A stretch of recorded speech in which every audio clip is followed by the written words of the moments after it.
আসসালামু আলাইকুম, hello everyone. Iran, Israel এবং আমেরিকার যুদ্ধের এই যাবৎকালের সবচেয়ে গুরুত্বপূর্ণ নিউজ হতে যাচ্ছে আর কি, ডিসিশন হতে যাচ্ছে আর কি। সেটা হচ্ছে একটা নিউক্লিয়ার ওয়ারের দিকে যাচ্ছে আর কি। কোথায় হচ্ছে, মানে ইরান কি ইসরায়েলে, অথবা আমেরিকাতে, অথবা আমেরিকা কি ইরানে, অথবা ইসরায়েল কি ইরানে, এই সংক্রান্ত কথাগুলো আমরা বলবো। তার আগে আমরা জেনে আসি যে গত 24 ঘন্টা কি কি ঘটনা ঘটছে। ইসরায়েলের বিষয়টা কথা বলি। ইসরায়েল বর্তমানে আগের মতোই কোণঠাসা অবস্থায় আছে। কোণঠাসা কতটুকু কোণঠাসা আছে? প্রতিনিয়তই তো 15 মিনিট 20 মিনিট পর পর আর কি ইরানি যে আক্রমণটা, মিসাইলের যে অ্যাটাকটা, সেই মিসাইলের হাইপারসনিক মিসাইল সহ যে অ্যাটাকটা সেটা চলমান আছে। পাশাপাশি হুতি, পাশাপাশি হিজবুল্লাহর আক্রমণ, এইটা কন্টিনিউ চলেছে। ল্যান্ড মানে দিক থেকে যে হিজবুল্লাহর যে আক্রমণটা, সেটা একদম ইসরায়েলের খুবই কোণঠাসা অবস্থায় আছে। অনেক ইসরায়েলরা হতাহত হয়েছে। গত কয়েক ভিডিওতে আমি বলেছি যে বর্তমানে ইসরায়েলের যে মানে সেনাবাহিনীতে বা আইডিএফ এ যে মানে যারা জয়েন করেছিল আগে, যারা ছিল, অনেকেই পালিয়ে যাচ্ছে, অনেকেই হতাহত হচ্ছে, অনেকেই যেতে নতুন ভাবে যাওয়ার জন্য আগ্রহ হারাচ্ছে আর কি। এই এই অবস্থাটা কিন্তু ইসরায়েলের মধ্যে আছে। ইসরায়েলে আরো একটা অবস্থাটা হয়েছে এরকম যে বিগত মানে 40-50 বছর ধরে ইসরায়েলে কিন্তু আসলে আমেরিকান কোনো সেই বলতে কোনো ঘাঁটি নেই আর কি। কিন্তু ইসরায়েল বর্তমান সময় চাচ্ছে আর কি যে ইসরায়েলে যেন আমেরিকার একটা ঘাঁটি, কারণ কি মধ্যপ্রাচ্যে আর কি যে অবস্থান, যে যতগুলো ঘাঁটি আছে আর কি, যে 13টা ঘাঁটির মতো আর কি ইউএসএ ছিল, সেটা তো অবশ্যই আপনারা সবাই জানেন আর কি ম্যাচাকার অবস্থায় আছে। ইরান প্রত্যেকটাই আর কি আক্রমণ করেছে এবং খুবই ভালনারেবল অবস্থা আছে, যেগুলো ব্যবহার মানে অযোগ্যই। অনেক জায়গায় আমেরিকান সৈন্যরা আর কি পালিয়ে বেড়াচ্ছে, বিভিন্ন জায়গায় যাচ্ছে আর কি। ওয়াল নিউজের হচ্ছে এটা আর কি।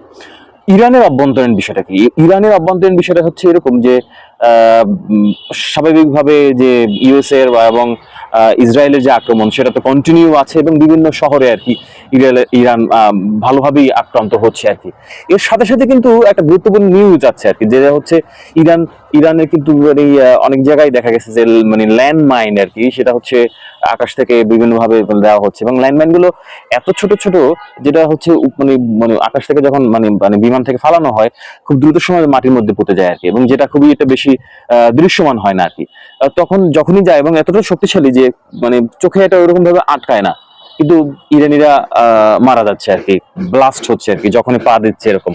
তার মানে কি সিভিলিয়ান যে ক্যাজুয়ালিটি, সেটা কিন্তু আসলে ঘটে যাচ্ছে কি হয়েছে আর কি। এটা কিন্তু হয়তো ইসরায়েলের বুদ্ধি আর কি, যে জনগণ মানুষ মারা আর কি, যে এপিস্টেন ফাইলে আমরা দেখলাম আর কি, যে মানুষ কমানো আর কি। সেক্ষেত্রে জনগণ, সাধারণ জনগণকে মারার ক্ষেত্রে আর কি যেটা করতে আছে আর কি, এটা তুমি আশাহত যুদ্ধের নিয়ম অনুযায়ী যায় না। যদি নিয়ম কিন্তু বলে বর্তমান সময় অনেক কিছু নিয়মটা আসলে নিয়মের মধ্যে না, নিয়মটা মানে যার শক্তি বেশি সেই নিয়ম তৈরি করি আর কি আমরা।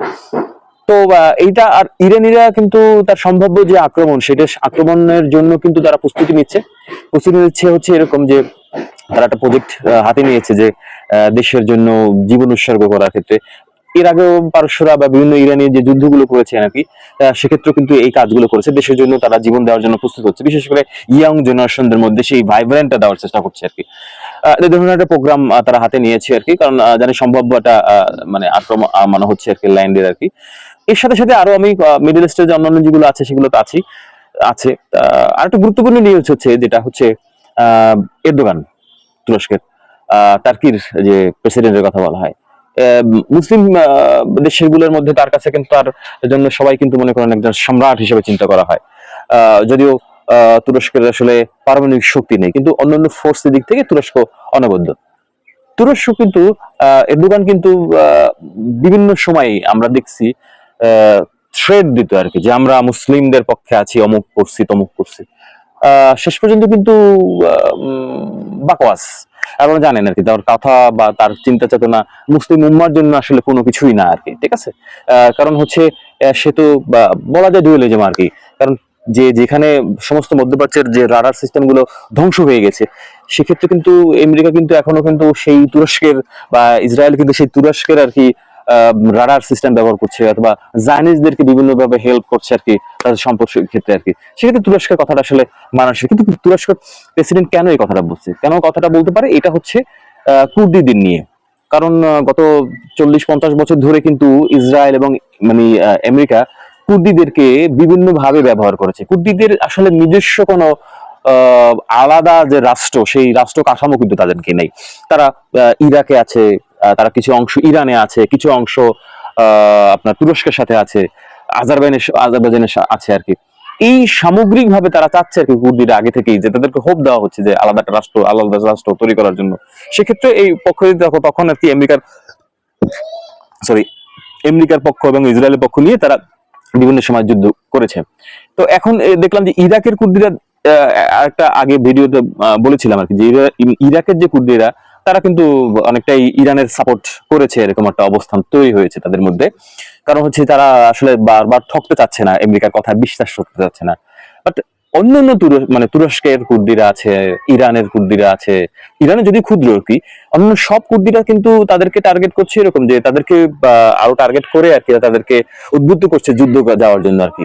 সেই যুদ্ধ যাওয়ার জন্য, সেই উদ্বুদ্ধ করার ক্ষেত্রে বলছে আলাদা রাষ্ট্রের জন্য। তো এখন সেক্ষেত্রে বড় ভয়টা হচ্ছে তুরস্কের একটা অংশ, ইরানের একটা অংশ, ইরাকের একটা অংশ, এদেরকে নিয়ে আলাদা রাষ্ট্র করা। তার মানে হচ্ছে কি, এই সেক্ষেত্রে তুরস্কের লস। এইটা যেন সাপোর্টটা ওই সময় বা যে পরবর্তী সময় যেটা অ্যাকশনটা হবে আর কি, সেই সাপোর্টটা ইরানের কাছ থেকে যেন পায়, সেটা থেকে একটা আওয়াজ আগেই থেকেই এর দোকান তৈরি হয়ে যাচ্ছে। আমার মনে হয় এটাই হচ্ছে তার রিজন আর কি, না সফট কর্নার। কিন্তু না হলে কিন্তু এরকম ভাবে সে সামনে সামনে মুসলিম ইরানের সাপোর্ট নেবে, ইরানের জন্য সাপোর্ট করছে, এরকম আসলে ধরনের কোনো ইয়েটা নেই। এখন যেটা গুরুত্বপূর্ণ কথা বলছি আর কি, আমরা জানি ইউনাইটেড নেশন, অনেকের ক্ষেত্রে ইউনাইটেড নেশনটা হচ্ছে একটা সাপ, বিষহীন সাপ, এবং সারা যে উদ্দেশ্যে তৈরি করা হয়েছিল সারা পৃথিবীর শান্তির জন্য, সেটা যদিও তার সমস্ত সবকিছুই কিন্তু আমেরিকাতে আর কি, নিউ ইয়র্ক বেস বা অন্যান্য কিছুতে।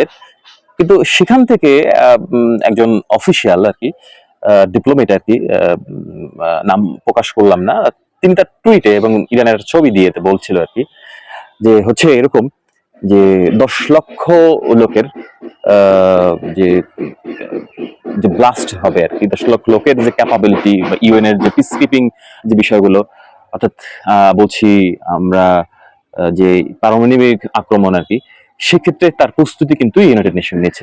ওই ভদ্রলোক কিন্তু রিজাইনও দিয়েছে এবং খুব রিসেন্টলি রিজাইনও দিয়েছেন। এটা সত্যতা মানে অনেকটাই নির্ভর করে, কারণ সবাই প্রস্তুতি নিচ্ছে এরকম। তাহলে কি ঘটনা কি ঘটতে পারবে, যে মানে সম্ভবত ইসরায়েল বা ইরান, মানে ইউএসএ ইরানেই আসলে অ্যাটাকটা করবে। তাহলে ইরানের কেন কিভাবে করবে? ইরানের তো পারমাণবিক স্থাপনা আছে, পারমাণবিক বোমা নেই, বাট সেখানে তার রিঅ্যাক্টর গুলো বা বৈদ্যুতিক প্রকল্প বা ইউরেনিয়াম যে তার মজুত করা আছে, সেই অংশটুকু তার আছে আর কি। তাহলে সেক্ষেত্রে সেই জায়গাটা হবে কি, হয়তো পারমাণবিক বোমা ফালানো হবে, অথবা তাদের যে রিঅ্যাক্টর যেগুলো আছে বা ইরানের যে মজুত করা যে এগুলো আছে, সেক্ষেত্রে বিকিরণ ঘটানোর চেষ্টা করবে। এরকম একটা ঘটনার চিন্তা পায় তারা কিন্তু এই ইউএসএ এবং হচ্ছে ইসরায়েল করার চেষ্টা করতেছে। কারণ মানে ইসরায়েল এবং ইরান এই পারমাণবিক অস্ত্র ছাড়া বর্তমানে যা যা ব্যবহার করছে, সবগুলিতেই কিন্তু তারা ব্যর্থ হচ্ছে। তো সেক্ষেত্রে এইটা কিন্তু করার সম্ভাবনা আছে। তখন আমরা দেখতে যাচ্ছি যে আসলে ট্রুলি এর আগে হচ্ছে হিরোশিমা নাগাসাকিতে তো আসলে দ্বিতীয় বিশ্বযুদ্ধের সময় একটা হয়েছিল আর কি, টেস্ট করা হয়েছিল, কিন্তু আসলে এরকম ভাবে পারমাণবিক বোমা হয়নি, আক্রমণ করা হয়নি। এখন দেখছি ইরানে যদি এরকম আক্রমণ হয়, অন্য দেশগুলো বা অন্যান্য যারা পারমাণবিক শক্তিধর যারা আছেন, তাদের রিয়াকশনটা কি হতে পারে বা ইরান কি করতে পারে নাকি, এইটা কিন্তু আসলে আমাদের উদ্বিগ্নতা এবং মারাত্মক একটা উদ্বিগ্নতার বিষয় আছে। এবং অবশ্যই সবাই সবার জন্য আমরা দোয়া প্রার্থনা করে যেন এই ধরনের আক্রমণটা ইসরায়েল বা ইউএসএ না করেন। কারণ ইসরায়েল ইউএস এর নিজেদের মধ্যেই আন্দোলন হচ্ছে ট্রাম্প সরকারকে বিরুদ্ধে, ইসরায়েলের যে প্রেসিডেন্ট আছে, প্রধানমন্ত্রী আছে বেঞ্জামিন নেতানিয়াহু, তার বিরুদ্ধেও কিন্তু সচেতন আছে। মানে প্রত্যেকটা দেশই ভালো মন্দ লোক আছে, কিন্তু কিন্তু নীতি নির্ধারকরা দেশের যেগুলো আছে তাদের যে পলিসি, সেটা যদি ইন্টারন্যাশনাল ভাবে এরকম ক্রাইসিসের দিকে যায় আর কি, তাহলে সেটা অবশ্যই তৃতীয় বিশ্বযুদ্ধের সবকিছুই বলা যায় যে প্রাম্ভিকতা বলতে পারেন, বা যে সেই শুরুটা হয়তো এইটাই শুরু। এটা খুবই খারাপ অবস্থা এবং আমরা শঙ্কিত, ওয়ার্ল্ড এটার জন্য মানে আশঙ্কিত অবস্থা আছে, আতঙ্কিত অবস্থা আছে। আমরা দোয়া করি আল্লাহর কাছে, যার যার বিশ্বাস মতে আর কি, সেক্ষেত্রে দোয়া করি যেন এই ঘটনার জন্য না হয়, সারা পৃথিবী শান্তিতে থাকুক। আর হচ্ছে যারা এই অন্যায়ভাবে কাজগুলো করতে চাচ্ছে তাদের জন্য বা তাদের প্রতিহত করা হোক। আর হচ্ছে স্বাভাবিকভাবে এটা তেলের জন্যই যুদ্ধ, কারণ ইরানের তেলের ক্ষেত্রটা বা ইরানের হরমুজ প্রণালী এগুলো দখল হলে টাকা মানি যদি হয় তাহলে এটা সবকিছুই ওকে। বাট মুসলিমদের হাতে এগুলো থাকবে না, থাকা উচিত না, বা এই অন্যান্য শক্তি থাকা উচিত না, এই ধারণাটাও ভুল। ধর্মের বিচারটা না যে আমরা মানুষ কি মানুষ হিসেবে আমরা চিন্তা করতে পারি না, তাহলে কিন্তু এই যুদ্ধের হানাহানিটা আসলে থাকে না। এই পর্যন্ত এই যাবৎকালের যে আপডেট সেটা হচ্ছে। ধন্যবাদ, আর ডেইলির সাথে থাকার জন্য ধন্যবাদ।